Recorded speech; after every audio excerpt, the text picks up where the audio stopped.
Hello! Kumusta kayo? Andito na naman ang nag-iisa ninyong Mama Mia para sa panibago na namang kwentong ihahatid ko sa inyo ngayong araw. Pero una sa lahat, nais ko munang humingi ng pasensya kung bakit wala tayong upload kahapon. Naku, pasensya na po. Medyo na busy po ang inyong Mama Mia at na busy rin po ang aking husband, which is our editor. So marami siyang ginagawa, marami siyang trabaho. So pasensya na po talaga. I hope mapatawad niyo pa kami. Charot. Anyways, maraming salamat din po sa lahat ng mga nanood. Yung nagmukbang na lang ng mga past episodes natin kahapon. Kasi nga, antay raw sila ng antay. Wala namang na-upload. Pasensya na po. And today is February 23. Kung ngayon mo to napapanood, hello po sa inyo. Kung late mo na itong napanood, okay lang yan. Wala naman pong contest. Pero, meron pong pasasalamat sa lahat pong nang nag-subscribe, nag-click ng notification bell, sa lahat ng mga nag-comment, and syempre, sa lahat po ng araw-araw na nag-aabang ng ating mga storya dito sa paborito ninyong YouTube channel na tambayan ninyo kapag kayo'y nabobore, kapag kayo'y nasasaktan, kapag kayo'y may pinagdadaanan. Maraming thank you po. Hello kay Clark Joshua Tabalba. Maraming salamat sa iyo. Hello Mami, pakisabi naman po sa asawa ko na si Rhea Saplan. Sorry na, sana mapatawad mo na ako. Oh, ganun ba Bon Saplan? Hello kay Delpino Ropesa. Maraming salamat Delpino. Ayun. Sana raw dalawa ang ating upload. God's willing. Kapag meron tayong mga sobrang oras, meron tayong mga sobrang 'di ba, mga sobrang pagkakataon, ako, pwedeng-pwede naman din 'yan dahil marami namang nagsisend sa atin ng kanilang mga storya ng buhay. Hello kay Jenny Visalo. Ayan, pa-shoutout daw sa kanya. Myrene Bugtong, maraming salamat sa mga taga Ontario, Canada. Pa-shoutout daw sa asawa niya na si Jonathan Bautista na nagiging hobby na rin ang pakikinig sa ating programa. Maraming salamat sa inyo. And syempre to God be all the glory and praise. Ayun. Hi Ann Soto, maraming salamat at nakikinig ka habang naglalaba. Jeboy Palaboy, Rhea Rioyo, maraming salamat sa iyo. Riza Carlos, thank you so much.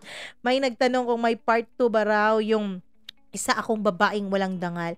Wala po siyang part 2. Hanggang dun lang po talaga yung story niya at yung message niya. Hello kay Cheryl Bristol Bilagin, Cheryl Joy Bilagin, Jeffrey and Odette Bilagin. Sa lahat ng mga Bilagin family, hello po sa inyo.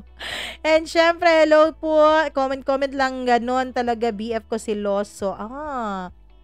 Okay naman yung mga pagsiselos na pa-cute-cute, pero yung pagsiselos na parang wala ng parang galit na agad, grabe na yung away, hindi na yun pwede. Kasi 'di ba sabi nila, love is patience, love is kind, it does not envy. O 'di ba? It does not boast. Ganun.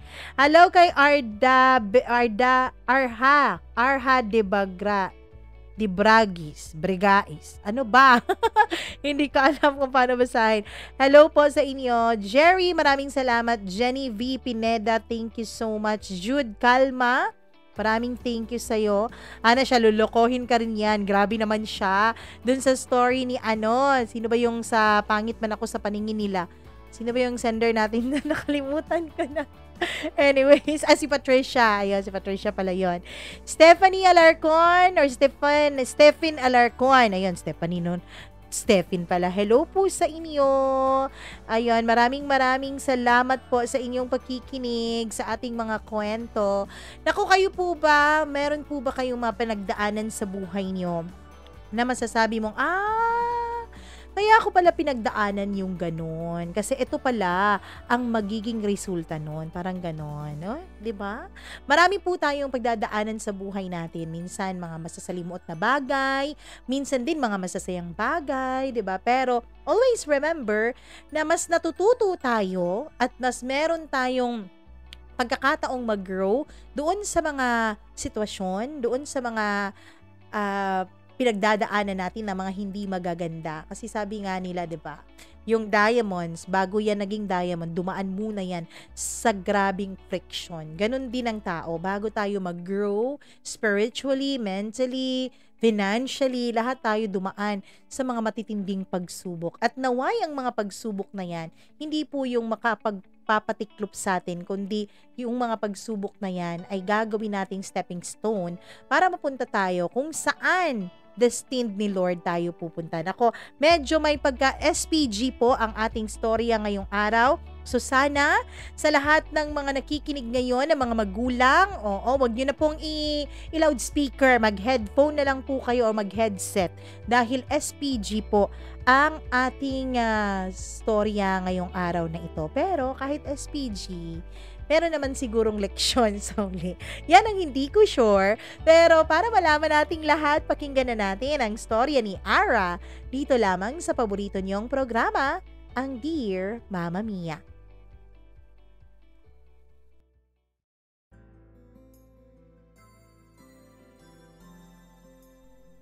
Minsan, may mga nagagawa tayong mga bagay na ang buong akala natin ay imposible na nating malusutan.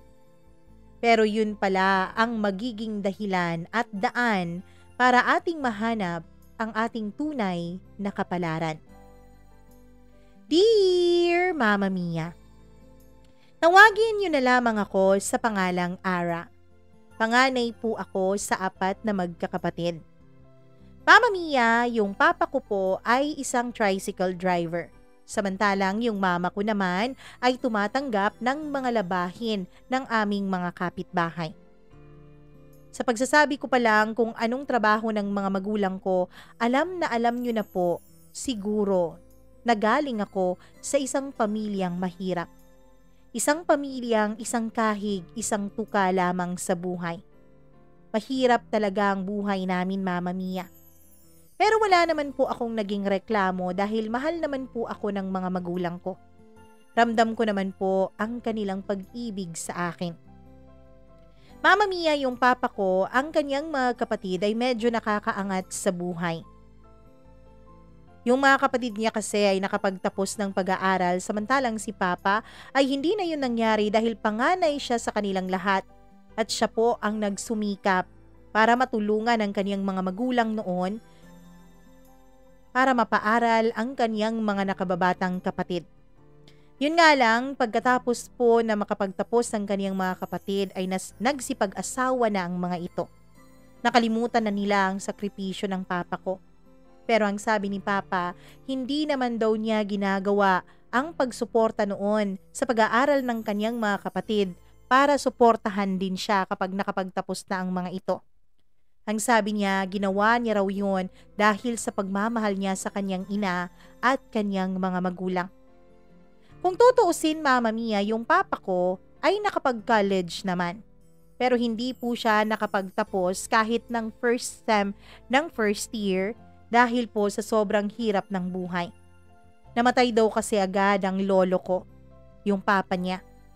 At dahil nga nawalan sila ng breadwinner at nawalan ng taga-akyat ng pera sa kanilang bahay ay napilitan po ang papa kong tumigil sa kanyang pag-aaral. Mama Mia, ayaw naman daw kasi ni papa na mahirapan ang lola ko. Ayaw daw niyang suluhin ng lola ko ang lahat ng mga gastusin at mga responsibilidad dahil alam ng papa na ang lola ko raw ay masyado pang nagluluksa sa pagkamatay ng kaniyang asawa. Mama Mia, mabait talaga ang papa ko. Kaya naman masasabi kong kahit kapos kami sa kayamanan, kahit kapos kami sa pera, ay maswerte po ako sa mga magulang ko. Lalong-lalo na kay papa. Ang papa ko po ay merong isang matalik na kaibigan. Itago natin sa pangalang Ninong Ray. Si Ninong Ray ay nakilala ni papa nung first year college raw siya. Scholar kasi ang papa ko noon, Mama Mia, kaya nakapag-aral siya sa isang magandang eskwelahan.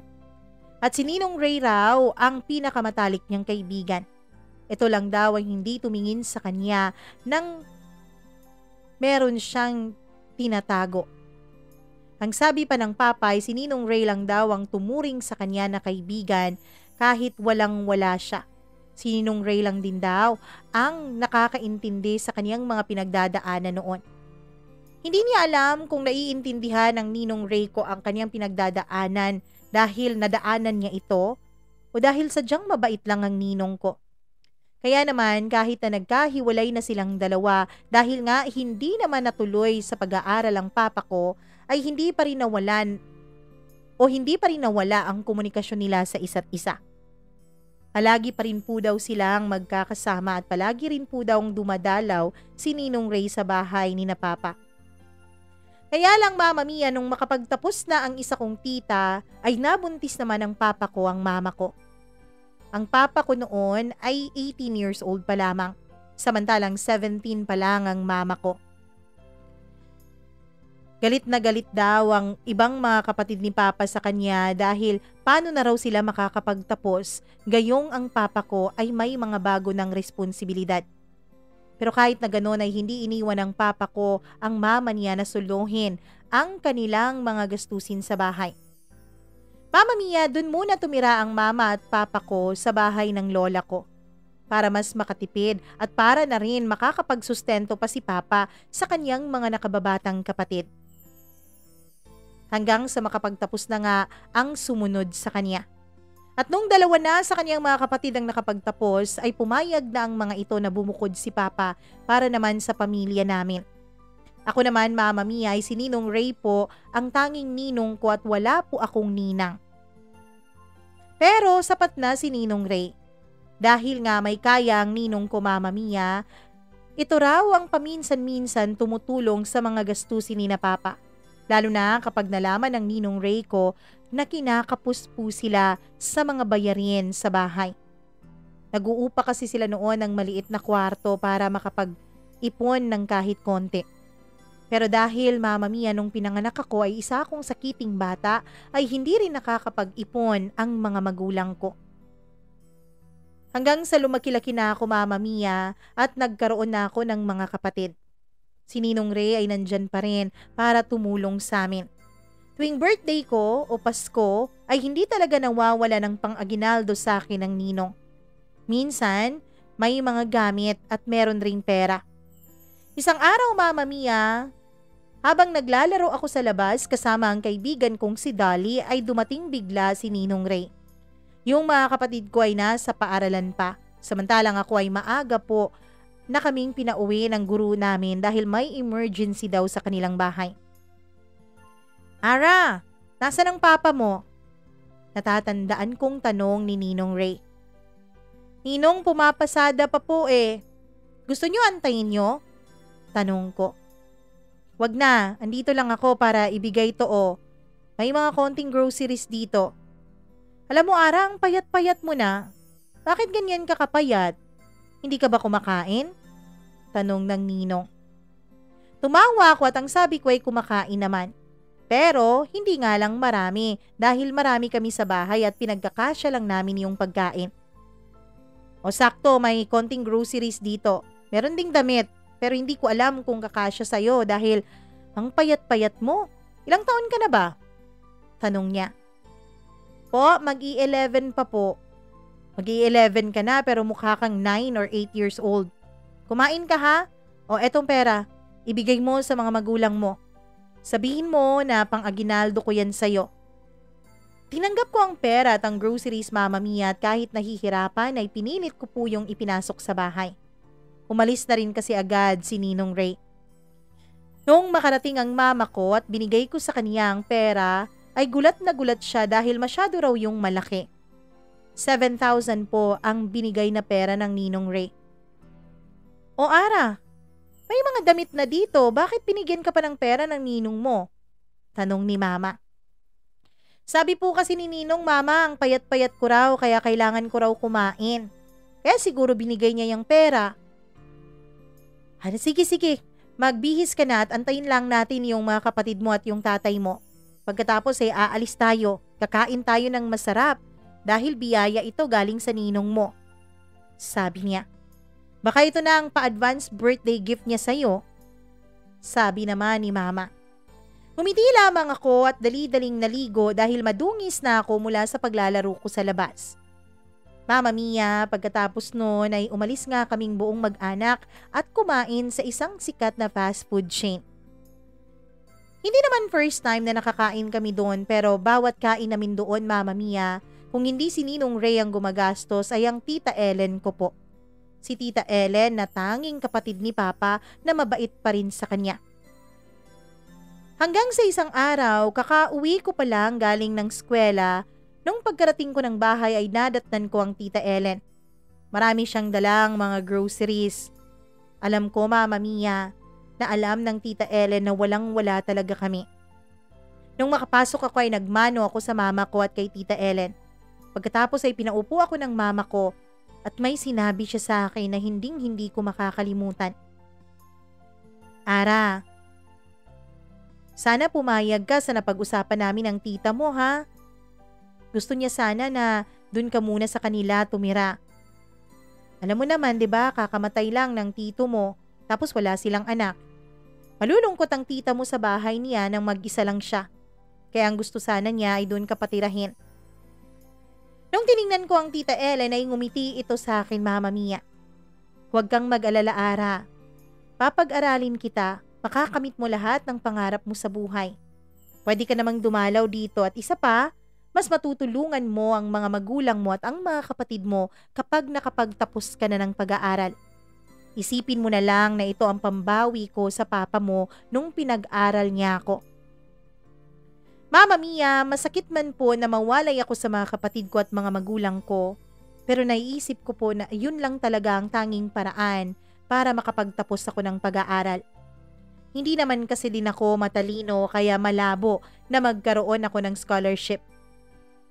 Hindi ako katulad ni Papa. Hindi ako nagmana sa katalinuhan niya. Mama, payag po ba si Papa sa sinabing ito ni Tita Ellen? Tumawa si Tita Ellen at ang sabi niya ay ang papa ko raw ang una niyang nakausap. Ang sabi raw nito ay kausapin si Mama at kausapin ako kung papayag daw ako. Ang sabi naman ng tita ko, Mama Mia, ay pwedeng-pwede akong bumalik sa bahay namin kapag may oras. Pero alam kong medyo malabong mangyari yon dahil malayo po ang bahay ng Tita Ellen ko mula sa amin. Mama Mia, kailangan pa po naming tumawid ng dagat para marating ang bahay ng Tita Ellen ko. Kaya malayo talaga yon. Pero hindi ko na ininda ang layo, Mama Mia. Hindi ko na ininda ang pagkakamiss ko sa mga magulang at pamilya ko. Ang sabi ko na lang, ito ang sakripisyong kailangan kong gawin para sa aming mag-anak. Kaya naman, Mama Mia, nung makarating na ako kina Tita Ellen, sa awa naman po ng Diyos ay minahal naman po ako ng tita ko ng totoo. Pinag-aral niya ako. Minsan nga, Mama Mia, ay binibiro ako ng tita ko na dapat daw ay humanap na ako ng magiging inspirasyon ko sa buhay para raw mas maging inspirado ako sa pag-aaral ko. Pero wala naman akong makita, Mama Mia. Dahil sa totoo lang ay hindi naman talaga ako naghahanap. Sa totoo lang, Mama Mia, ang inspirasyon ko noon sa aking pag-aaral ay ang aking pamilya. Nais kong makapagtapos. Kaya naman nung high school, kahit na medyo marami-rami po ang nagparamdam sa akin, ay hindi ko po yun ininda. Hindi ko po sila pinapansin. Hindi ko po binahibigyan ng pagkakataon ng sino man na lapitan o ligawan ako. Dahil meron akong pangarap sa buhay. At ang pangarap na yon ay mas importante sa akin kaysa sa ano bang bagay sa mundo. Nakakauwi naman ako ng bahay namin, pero tuwing Pasko lang. Pero Mama Mia, 2 beses lang po nangyari yon dahil naging busy na ako sa pag-aaral. Kaya tuwing Pasko at Bagong Taon ay sila po ang lumuluwas at pumupunta sa bahay ni Tita Ellen para doon mag-celebrate ng holiday. Mas maganda kasing mag-celebrate sa bahay ni na Tita Ellen dahil magandang bahay, malaki, maraming kwarto, at maraming pagkain. Kaya naman tuwang-tuwa ang mga kapatid ko kapag nakakapunta sila sa bahay ni Tita Ellen. Mama Mia, tumutulong din ang tita ko sa pag-aaral ng iba ko pang mga kapatid. Kaya labis-labis talaga ang pasasalamat ko sa kanya. Ang sabi din ng mama at papa ko ay hindi pa rin naman tumitigil sa pagtulong sa amin ng Ninong Ray. May mga pinapadala pa rin daw itong mga aginaldo sa akin. Pero tumigil na ito pagkatapos niyang malaman na hindi na ako umuuwi sa amin. Hanggang sa nag-college na ako. Mama Mia, nung third year college ako ay binalita sa akin ni Tita Ellen na meron na po siyang bagong boyfriend. Ang kanyang boyfriend ay kaklase niya lang nung high school. Pareho raw sila na mga biyudo't biyuda na. Nasa US daw ito, kaya ang nais nito ay sumama si Tita Ellen sa kanya sa susunod na taon. Gusto raw nilang magpakasal dalawa. First love kasi yun ni Tita Ellen, Mama Mia. Kaya siguro na rekindle ang relationship nilang dalawa nung minsan na magkita at magpang-abot silang dalawa sa Facebook. Masaya ako para sa tita ko. Kaya ang sinabi ko sa kanya, Mama Mia, kapag nakapagtapos na ako ay uuwi na ako sa amin. Pero ang sabi niya dapat dun lang daw ako magtrabaho. Kasi kung sa amin ako magtatrabaho ay wala daw akong aasahan doon kasi nga minimum wage lang naman lahat kahit graduate ka pa ng college. Naisip kong tama si Tita Ellen. Ang sabi niya ay ako na lang daw ang tumira sa apartment niya. Kasi yung bahay niya ay ibibenta niya raw. Meron siyang apartment na pinapaupahan. Malapit na raw umalis. Ang umuupa doon kaya ako na lang daw muna doon. Pumayag naman ako dahil makakalibre pa ako, Mama Mia. At nung makapagtapos nga ako, ay umuwi ako sa bahay namin. Masayang masaya ako habang nasa bus pa ako, Mama Mia. Kahit nung habang nasa barko ako, ay halos hilahin ko na ang oras. Gustong gusto ko nang makita ang mga kapatid ko, ang mga magulang ko. Pagdating ko doon, nung kumatok ako, ay si Papa ang nakapagbukas sa akin. Anak! Ara! Nako, ibang-iba ka na talaga ha. Nako anak, ang ganda-ganda mo na. Siguro may boyfriend ka na, sabi ng Papa. Wala pa po, Pa. Ano ka ba, di ba sabi ko sa inyo, babawi ako? Sabi ko sa inyo, tutulungan ko kayo. Tsaka nga pala pa, nasan sina mama at yung mga kapatid ko? Yung mama mo na malengke. Yung mga kapatid mo naman, nasa paaralan pa.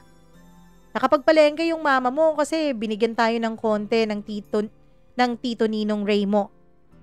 Doon ko napansin na nasa sala pala si Ninong Ray, Mama Mia, at titig na titig sa akin. Ninong! Sabi ko.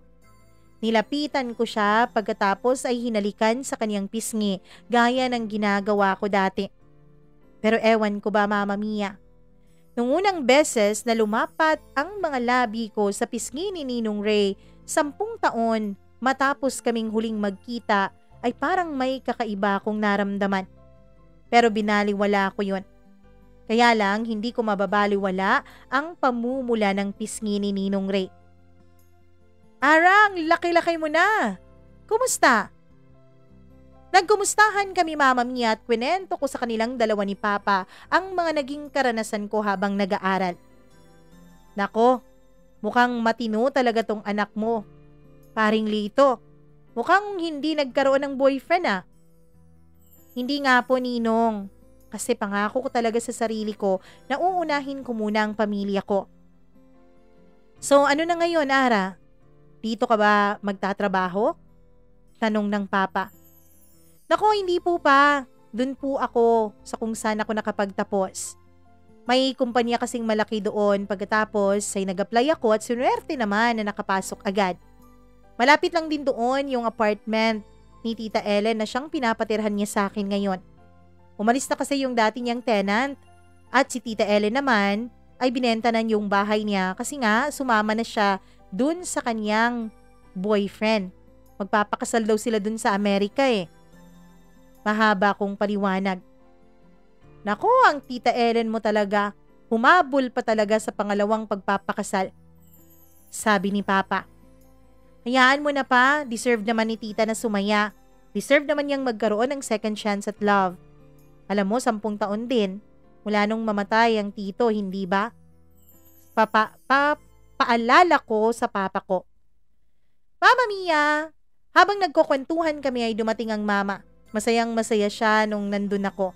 Kaya naman marami siyang niluto at ang sabi niya kay Ninong Ray ay dun na maghapunan sa amin. Habang naghahapunan ay pabiro kong tinanong si Ninong. Ikaw, Ninong, kailan ka mag-aasawa? Si Tita Ellen na mas bata sa'yo, nakadalawang asawa na. Ikaw? Pabiro kong sabi.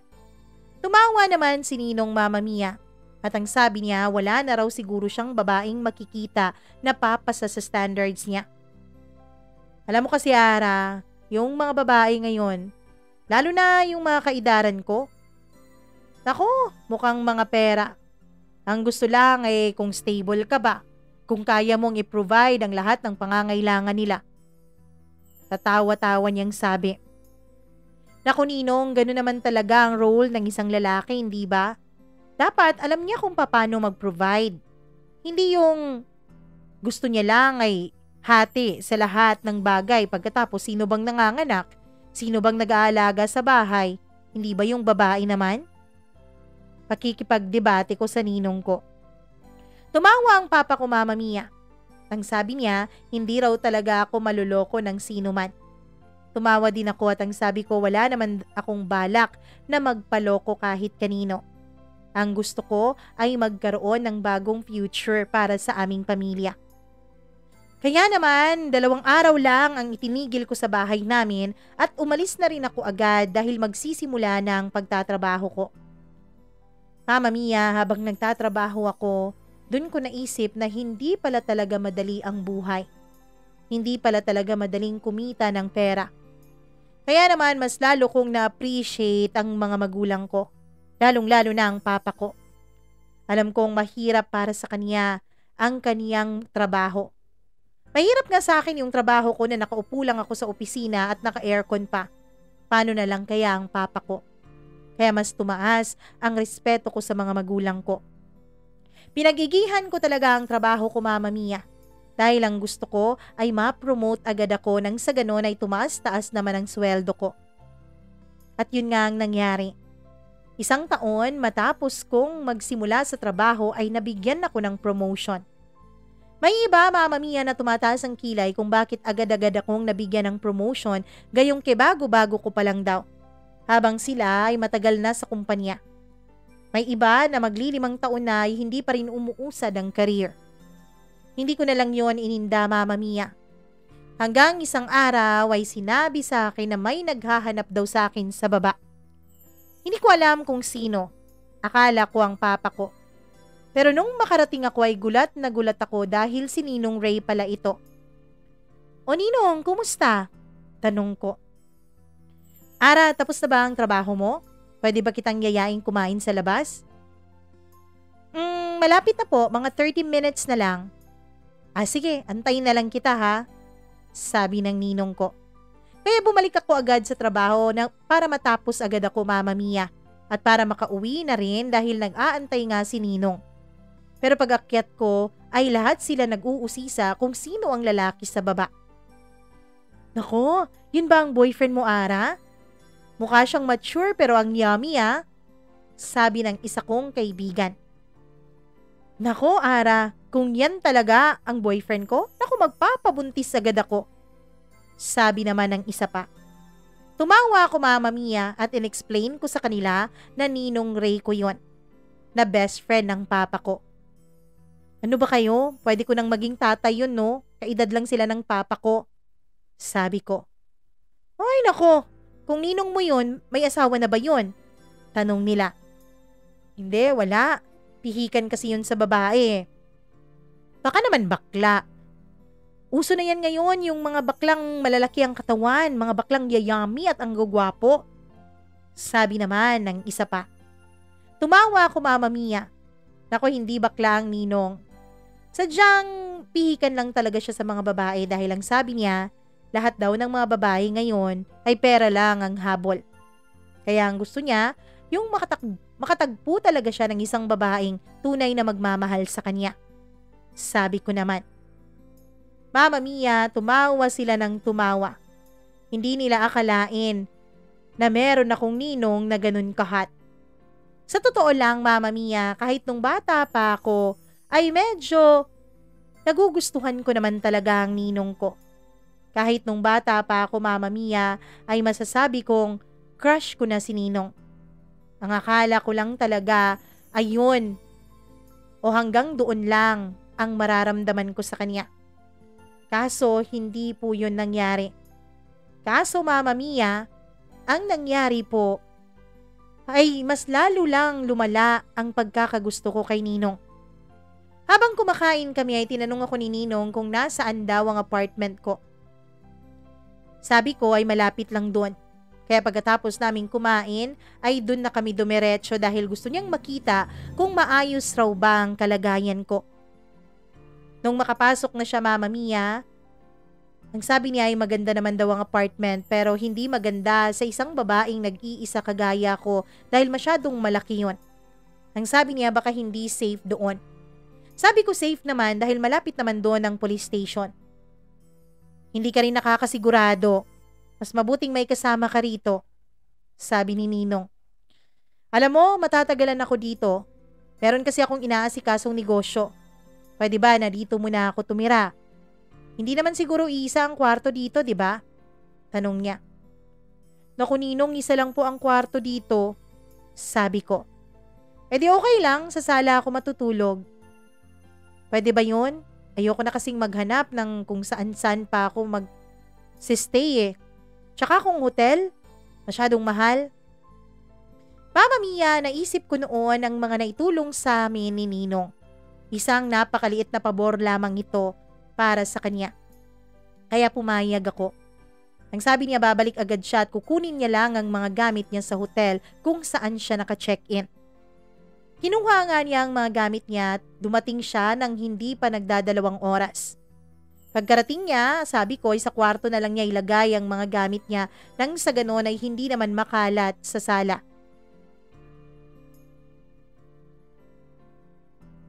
Nung makapag-settle na siya, Mama Mia, matutulog na sana ako pero in-invite niya ako na mag-movie marathon muna kami. Total Friday naman noon at kinabukasan, walang trabaho.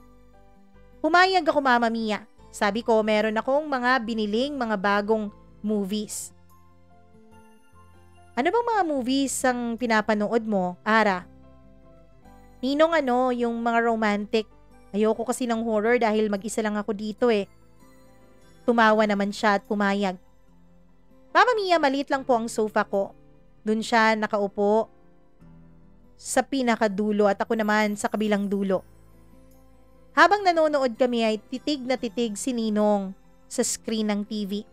Samantalang ako naman, Mama Mia, ay pasulyap-sulyap sa kanya at hindi mapakali.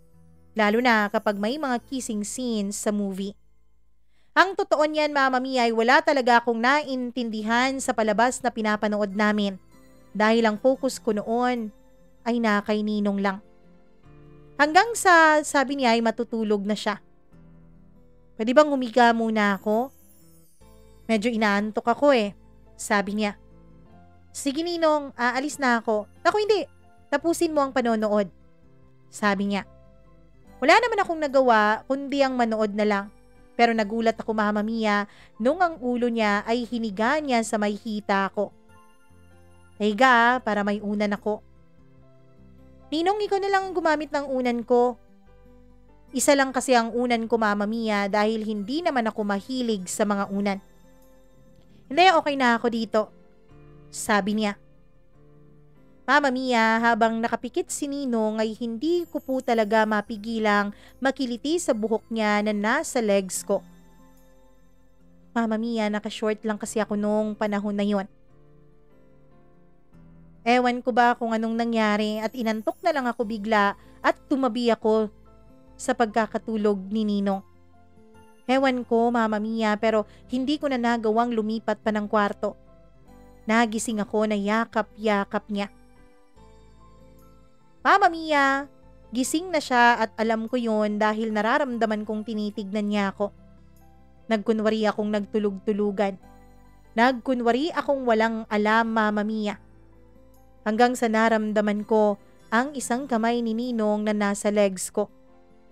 Ewan ko ba pero tumayo ang lahat ng balahibo ko sa aking katawan. Ramdam na ramdam ko, Mama Mia, ang kanyang haplos sa akin. Ramdam na ramdam ko ang kanyang hininga sa mukha ko. Mama Mia, nung pinaakyat na niya ang kamay niya papunta sa loob ng shorts ko, ay kinabahan ako bigla kaya kumilos ako. Alam kong naramdaman yun ni Ninong dahil bigla niyang tinanggal ang kamay niya sa pagkakahawak sa legs ko. Nagkunwari akong kakagising lang. Ninong, akala ko nakatulog ako sa kwarto ko eh. Pasensya ka na ah. Tinabihan kita. Sabi ko. Okay lang yun, inanak. Ang mahalaga naman ay nakatulog ka ba ng maayos? Tanong niya sa akin. Oo naman, Ninong. Salamat ah. Tumayo na ako, Mama Mia, at naligo. Si Ninong din ay tumayo na rin at naganda ng almusal. Pagkatapos kong maligo, Mama Mia, kakaiba na po ang titig ni Ninong sa akin. Ang bango-bango naman ang inaanak ko. Alam mo, hindi ko talaga akalain na gaganda ka ng ganyan. Akala ko noon magiging forever patpatin ka eh. Siguro maganda talaga ang naging epekto sa iyo ng pagtira mo sa Tita Ellen mo. Yung mga kapatid mo, ang payat-payat pa rin, sabi niya. Kasi Ninong, marami kong magpakain si Tita Ellen eh. Pagbibiro ko naman. Well, mas maganda sa babae yung ganyan. May laman. Ayoko ng payat eh, sabi niya. Bigla akong namula sa sinabi niya, Mama Mia. Alam ko yon dahil kitang-kita ko sa salamin sa kusina ang namumula kong pisngi. Halika na, kumain na tayo, sabi niya. Mama Mia, habang kumakain kami, ay naramdaman ko po na titig sa akin si Ninong, kaya hindi talaga ako makadare na tumitig din sa kanya.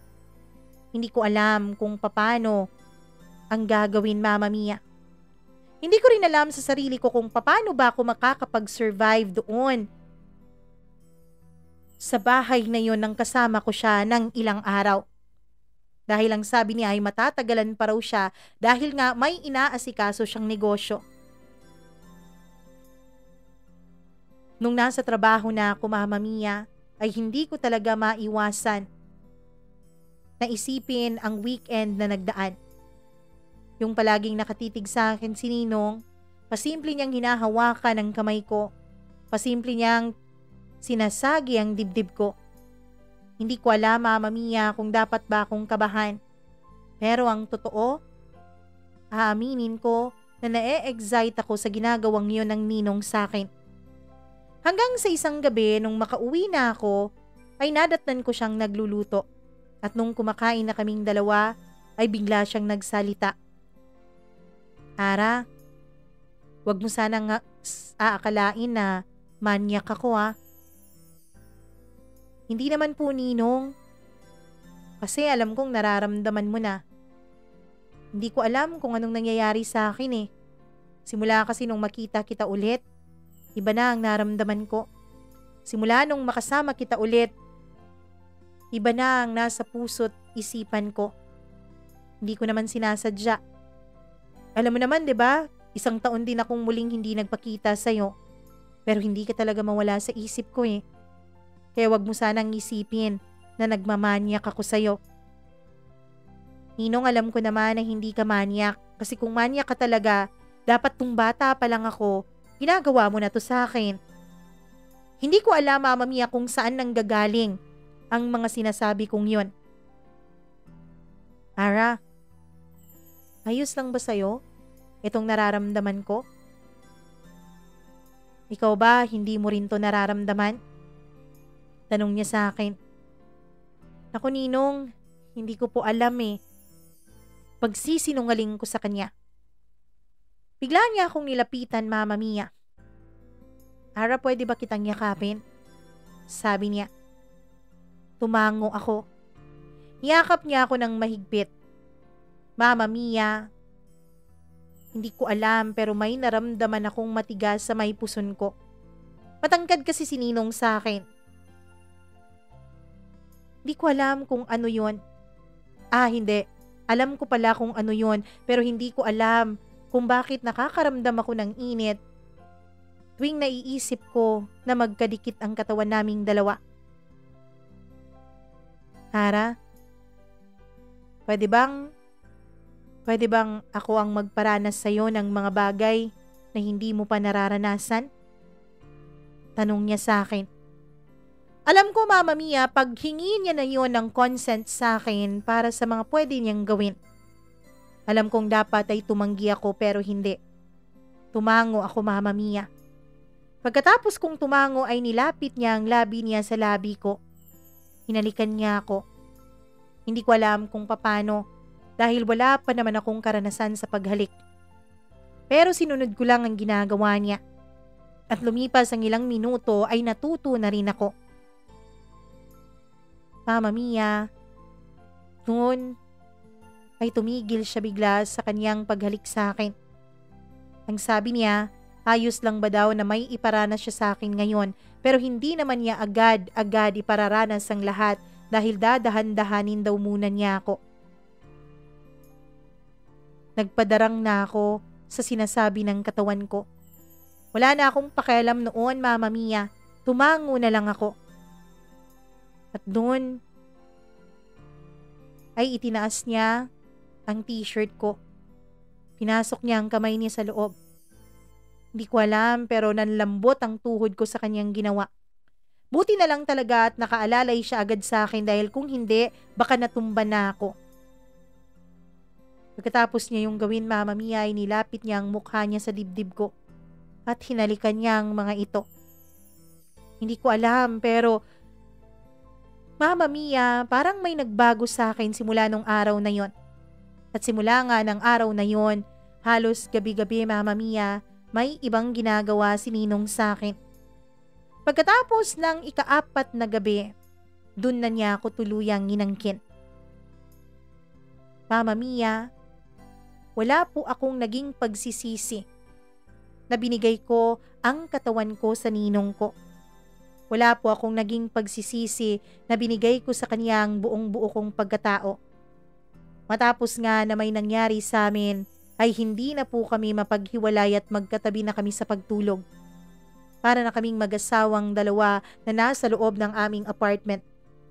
Sabay kaming nagluluto, sabay kaming naglalaba, sabay kaming naliligo. Mama Mia, walang usapan sa kung ano man ang meron sa amin. Ang sabi lang ni Ninong ay gusto niya ako, na iba ang nararamdaman niya sa akin.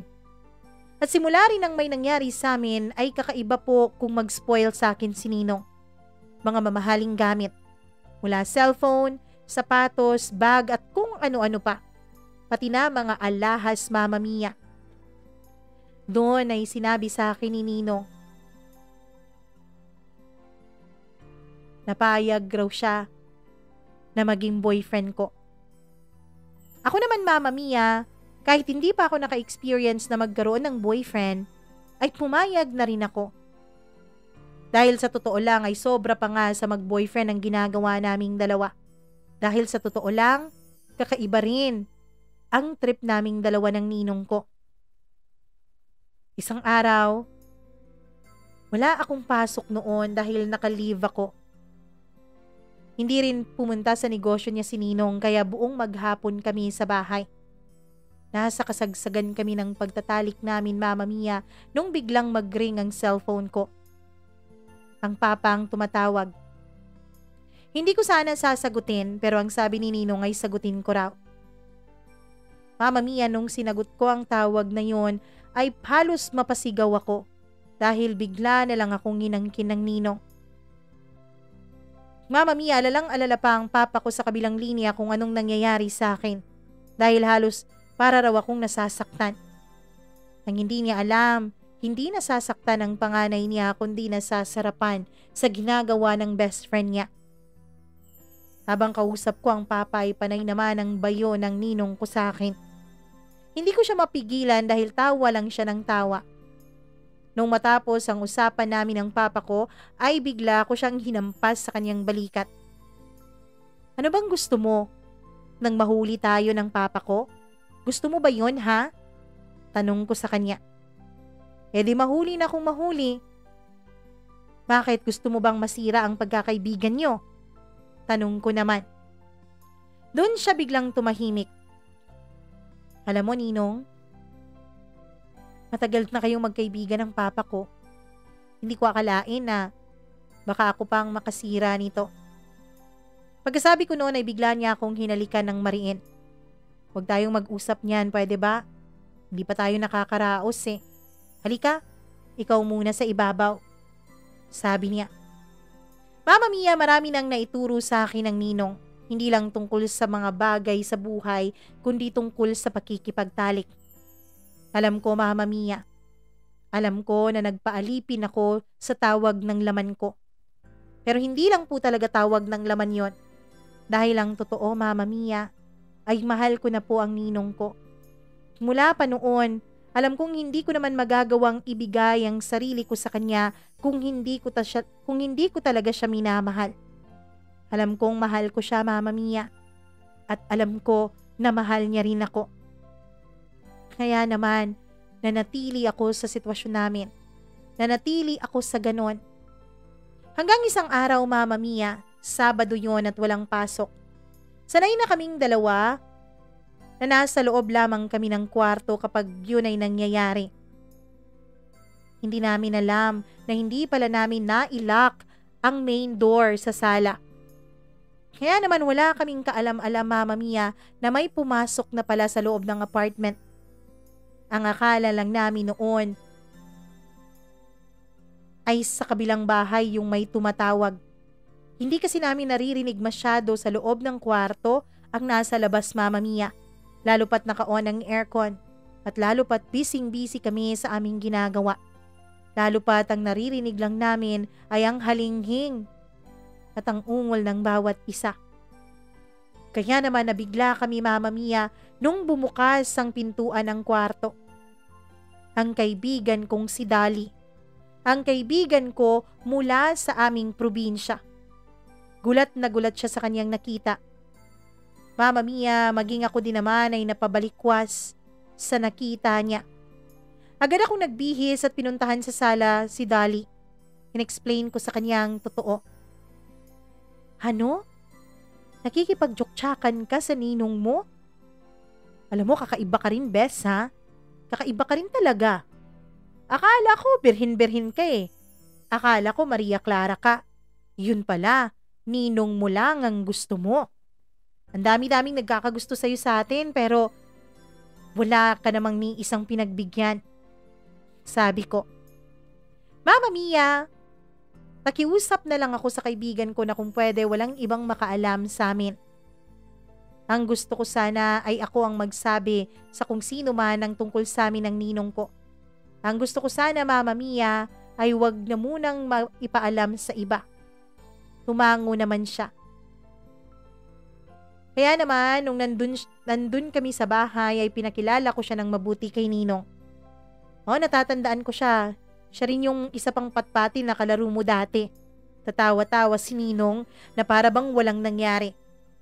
Hindi ko alam kung paano siya nagiging ganun kakaswal, Mama Mia, samantalang may isang taong nakakita sa milagro naming ginagawa.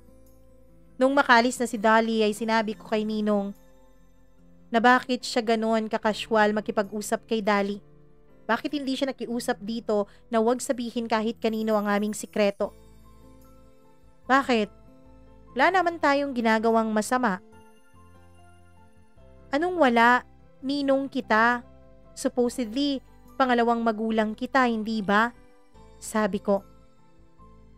Hindi mo ako kadugo. At isa pa, single ka, wala kang boyfriend. Ako rin, walang girlfriend, walang asawa. Paano naging mali ito? Mali ito kapag may asawa ako. Mali ito kapag may tinatapakan tayong ibang tao. Pero wala eh. Wala tayong mga obligasyon kahit kanino. Wala tayong responsibilidad, kundi sa mga sarili lang natin. Mama Mia, dun ko naisip na parang pursigido talaga si Ninong na panindigan kung anuman ang meron sa aming dalawa. At dahil sa sinabi niyang yun ay ako naman ang nag-init. Ako naman ang unang humalik sa kanya. Ako ang unang gumawa ng paraan para matuloy ang natigil na ginagawa namin kanina nung dumating si Dali. At nung pareho na kaming makaraos, Mama Mia, ay tatawa-tawa na kaming dalawa. Pagkatapos ngang makabisita si Dali, akala ko, Mama Mia, ay normal na rin ang lahat. Akala ko ay ayos na rin ang lahat sa pagitan ng amin. Pero hindi pala yun ang nangyari. Dahil, Mama Mia, isang gabi, Biglang dumating ang mga magulang ko sa bahay. At nung makarating sila ay talagang naka-boxers pa si Ninong at ako naman ay pek-pek shorts lang at sando ang suot. Nung makita kami ng papa ko ay galit na galit ito at sinugod si Ninong. Sinuntok niya si Ninong pero hindi lumaban si Ninong Ray. Napakasama mong kaibigan. Akala ko ba taos puso ang mga tulong mo sa amin? Akala ko ba lahat ng tulong na binibigay mo ay dahil kaibigan ang tingin mo sa akin? Na kapatid ang tingin mo sa akin dahil wala ka namang kapatid. Pero yun pala, ang gagawin mong pamalit ay ang anak ko? Galit na sabi ni Papa. Gustong magpaliwanag ni Ninong pero sarado po ang isip ng Papa ko. Sinuntok niya ulit ang Ninong ko. Pilit niyang pinapaalis sa apartment ito.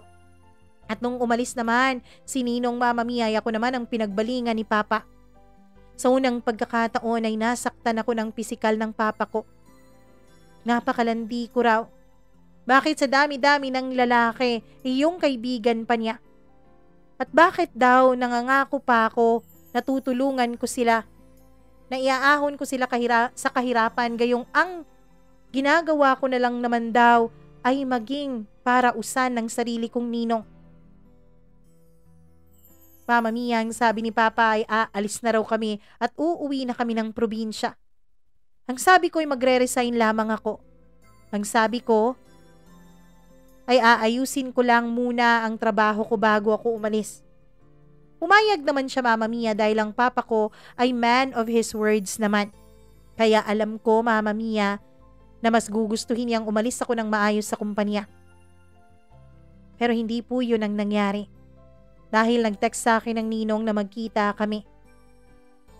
Mama Mia, nagtanan po kaming dalawa ng Ninong Ray. Hindi ko alam. Ang dating mga inspirasyon ko, ang dating pamilya ko ang focus ko ngayon ay naiba na. Para po akong nahumaling at na-addict kay Ninong. Iisip ko pa lang Mama Mia na hindi kami magsasama sa iisang bubong ay parang nababaliw na ako. Kaya naman nag-iwan na lang ako ng sulat sa mga magulang ko. Sinabi ko sa kanila ang katotohanan na mahal ko na si Ninong Ray. Sinabi ko rin doon na wala naman kaming inaapakang ibang tao. Sinabi ko rin Mama Mia na sana ay magawa nilang tanggapin ang sitwasyon naming dalawa pagdating ng panahon. Mama Mia, wala po akong narinig mula sa mga magulang ko. Ni text mula sa kanila ay wala. Pero aaminin ko na naging masaya naman ako nung nakipagtanan ako kay Ninong. Naging masaya naman ang buhay namin. Hindi nga lang kami pwede pang magpakasal dahil ako ay 23 years old pa lamang noon. Kailangan pa ng consent mula sa mga magulang ko. Hanggang sa lumipas ang 2 taon Mama Mia. Nabalitaan ko na lang na nagkaroon ng malubhang sakit ang mama. Nagkaroon po siya ng cancer at kailangan nila ng tulong. Ang nagsabi po sa akin noon ay si Dolly. Umamin rin si Dolly sa akin Mama Mia na siya raw ang nagsumbong sa mga magulang ko tungkol sa relasyon naming dalawa ni Ninong Ray. Humingi siya ng tawad sa akin. Ang totoo pala niyan Mama Mia ay inakit rin ni Dolly si Ninong Ray noon. Kapalit ng hindi nito pagsasabi sa mga magulang ko pero tinurn down siya ng Ninong Ray. Dahil ang sabi raw ng ninong ko sa kanya ay mahal niya ako. Nung una ay nagalit talaga ako kay Dolly dahil siya pala ang may dahilan ng lahat kung bakit nalaman ng mga magulang ko ang tungkol sa relasyon naming dalawa. Pero nung sabihin niya sa akin ang kalagayan ng mga magulang ko, lalo na ng nanay ko, Mama Mia, hindi ko na nagawang magalit dahil ang mas nauna sa akin ay ang pag-aalala. Sinabi ko kay Ninong Ray yung nangyari. Kaya naman umuwi kami ng probinsya. Magkahawak kamay kami nung pumasok kami sa bahay. Nandun si Papa sa may kusina. Nakita ko Mama Mia na nangangayat po ang Papa ko. Siguro nga dahil sa problema at dahil sa stress sa nangyayari sa pamilya namin. Kumapit ako sa kanya at nagmano. Wala po siyang kibo. Kaya naman agad akong lumuhod sa harapan niya. Humingi ako ng tawad, Mama Mia. Papa, patawarin mo ko. Patawarin mo kami. Pero mahal po namin ang isa't isa eh. Nandito ako, Papa, para tulungan si Mama. Sabi ko. Mama Mia, siguro nga totoo ang sinasabi nila. Time heals all wounds. Dahil bigla na lang akong pinatayo ni Papa at niyakap. Humingi rin siya ng tawad sa akin. Dahil sa pagbubuhat niya ng kamay sa akin noon. Si Ninong Ray naman ay humingi rin ng tawad sa Papa ko. Alam mo, Ray, alam ko namang mabait kang tao eh. Alam ko namang aalagaan mo yung anak ko. Kaso lang, nung mga panahon na yun, hindi ko talaga lubos maisip na kaya mong gawin yun eh. Na kaya mong patusin ng inaanak mo. Sensya ka na ha, nagalit din ako eh. Pero ngayon naiintindihan ko na. Siguro nga kaya hindi ka pa nakakapag-asawa dahil itong si Ara pala ang itinakda ng Diyos para sa iyo. Mama Mia, noon ay gulat na gulat ako. Nanlaki ang mga mata ko sa sobrang tuwa nang marinig ko yun mula kay Papa.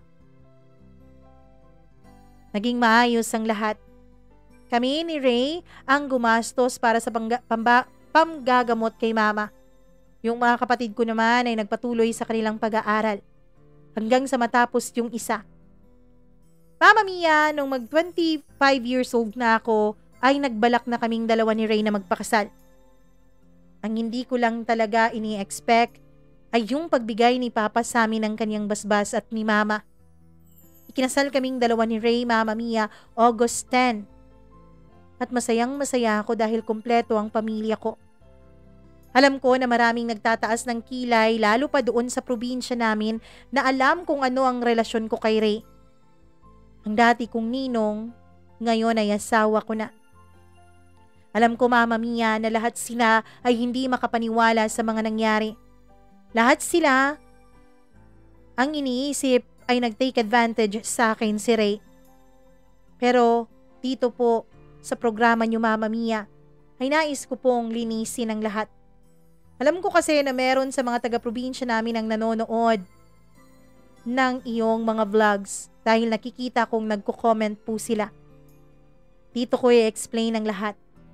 Walang pilitang nangyari. Hindi ako tinake advantage ni Ray. Hindi ako minolestya ng ninong ko. Lahat po ng nangyari sa amin ay meron pong consent. Lahat po ng nangyari sa aming dalawa ay kagustuhan ko rin at ginusto ko rin. Mahal ko si Ray, Mama Mia. Mahal ko ang ninong ko.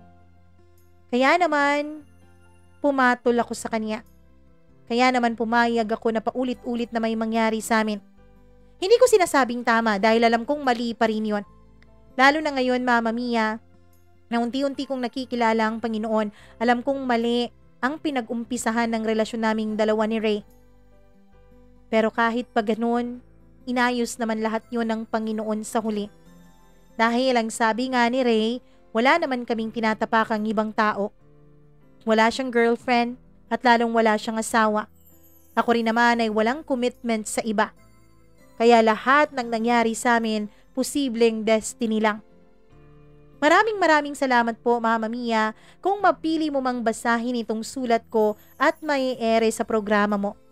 Naway naiintindihan mo kahit medyo magulo ang pagkakasulat ko ng aking kwento. Hindi ko kasi talaga alam kung paano magkwento sa ibang tao, Mama Mia. Dahil ako po ang isang tipo ng tao na tahimik lamang. Pero sinusubukan ko pa ring ikwento nang sa ganon ay malaman ninyo ang storya namin ng ninong ko. Hanggang dito na lamang, Mama Mia, at maraming salamat po ulit. Lubos na gumagalang, Ara.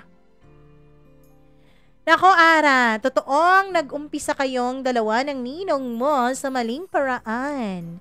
Pero ang sabi nga, kapag matuto tayong mapagkumbaba, kapag humingi lang tayo ng tawad sa Diyos, humingi lang tayo ng guidance, lahat ay aayusin niya sa kanyang panahon. Dapat wag lang tayong maatat, wag lang tayong yung rush ng rush. Dapat atin ding isipin na merong mga bagay na nagtitake ng panahon, gaya ng pagpapatawad. Pero masaya ako dahil masaya na ang buhay mo at masaya na ang puso mo. Alam ko, Ara, marami ka pang pagdadaanan, lalong-lalo na ang marriage ninyong dalawa ni Ray. Marami pa kayong pagdadaan ng mga pagsubok sa buhay. Pero ang hiling ko, sana maging matatag kayo. Sana huwag kayong bumitaw sa isa't isa at lalong-lalong huwag kayong bumitaw sa Panginoon. Ngayong kasal na kayong dalawa, may basbas ng pagsasama ninyo. Naway mas lalo kayong kumapit sa Kanya. Hindi po madali ang buhay mag-asawa. Ngayon ko pa po lang yan nararamdaman. Pero kapag kumapit ka sa Panginoon, anuman ang mangyari, alam mong lahat, in the end, mag-work out para sa'yo. Maraming salamat, Ara, sa pagtitiwala mo na i-share at ibahagi sa iba ang kwento ng iyong buhay kasama ang ninong Ray mo. Naway sa mga nakikinig ngayon, huwag tayong masyadong mapanghusga, ating intindihin kung anong pinagdadaanan nila.